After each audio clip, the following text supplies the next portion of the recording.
মন্তব্য করলেন পশ্চিমবঙ্গের বিজেপি নেতা শুভেন্দু অধিকারী। তিনি বলেন, পাকিস্তানের নির্দেশেই শেখ হাসিনাকে মৃত্যুদণ্ড দেওয়া হয়েছে।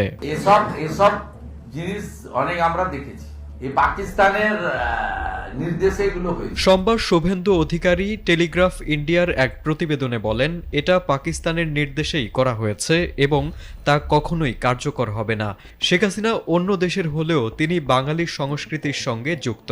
তিনি একজন প্রগতিশীল মুসলমান। শেখ হাসিনা কখনোই চরমপন্থীদের সঙ্গে ছিলেন না। শেখ হাসিনা ওয়াজের উদার চেতা, উনি বাঙালি সংস্কৃতিকে রক্ষা করতেন। এদিকে হাসিনাকে মৃত্যুদণ্ড দেওয়ার পর এ নিয়ে আনুষ্ঠানিক প্রতিক্রিয়া জানিয়েছে তার আশ্রয়দাতা ভারত।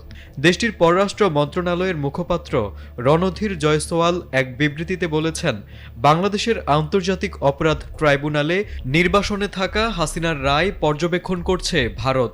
তবে